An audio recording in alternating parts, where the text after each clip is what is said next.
So I'm in my hotel here in New York City, but I want to talk about how you can get a job even if you don't have a college degree.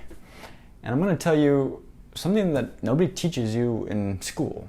People around you probably don't know. Nobody really tells you these things.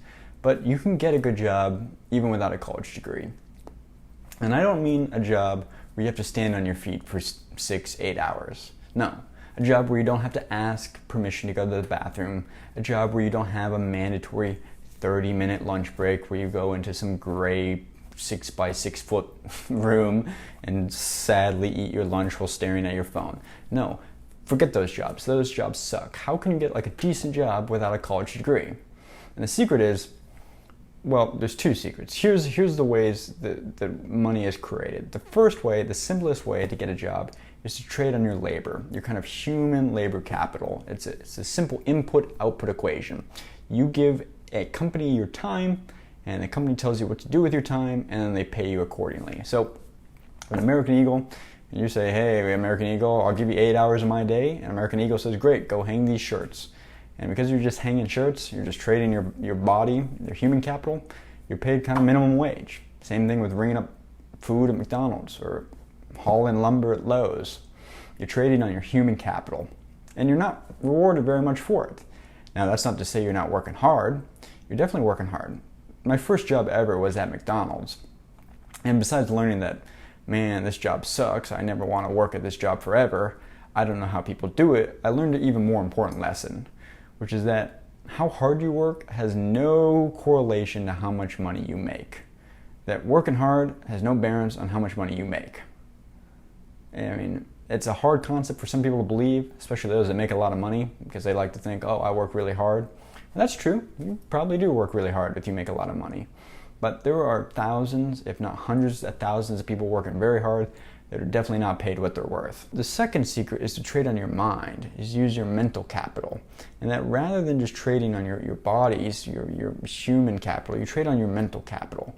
Because your mental capital is where you can offer real value. Because your mental, you can specialize. And once you specialize, then how much you're worth goes up. Suddenly society will value you more. And you can specialize in anything. You don't have to have a college degree to specialize in. Yes, a college degree helps people specialize, but it doesn't determine their specialization or preclude them from, learning a specific skill. That skill can be, film production, photo editing, computer programming. You take a 9-week course on the internet about how to program computers. Or what about learning how to weld in your free time? Or repairing iPhones. If you learn how to repair iPhones really well in your free time, you've specialized in your mind. You now have a mental ability that a lot of other people don't. And because of that, now you can take your services and get a job that pays way more. You can get a job where you don't have to stand on your feet for 8 hours, where you can take a lunch when you want. And it's the specialization that's the key. It's the trading on your mind, the skills of the mind more than the skills of the body. Because when you trade on your skills of your mind, you make it harder to compete against you. And the best way is to kind of imagine yourself like a castle. And the best way to protect your castle against all the warring tribes that are coming to break down your castle and take your resources, kick you out of your job, is to build moats and walls. But instead of building moats with alligators and malaria-filled mosquitoes, you're going to build moats of the mind. And the way you build moats of the mind is to pick up specialized skills, specialized technical abilities, and the more you have, the harder it is to compete against you. The harder it is to replace you at a job or a company. And the harder it is to replace you at a job or the company, the more money you will make. And so the real key is to specialize. Find the labor of the mind, not the labor of the body. And you can do that even without a college degree. It's something that, nobody tells you.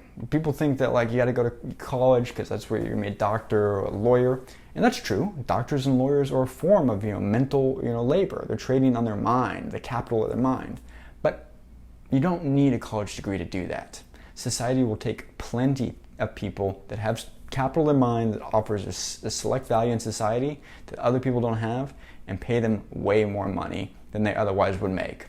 So hopefully you learned something from that. If you're 17 years old thinking about going to college, or you're 22 just about to graduate college, you don't know what you're doing, maybe you got an English degree or political science degree, And you're thinking like, yeah, great, I learned a lot about Lord Byron and the collapse of the Soviet Union, but how do I get a job?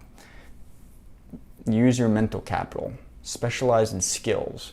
Figure out what you want to do in your free time, specialize in it, and then take that, what you've learned in your free time, specialize on a skill, and trade on that mental capital to get a job. And that's your easiest and most likely successful route to rise from lower income to middle class, to get a good, reasonable wage and job, is to capitalize on the mind. Anyway, like, subscribe. Hopefully you found this insightful, useful. Thanks for watching, guys. See you tomorrow.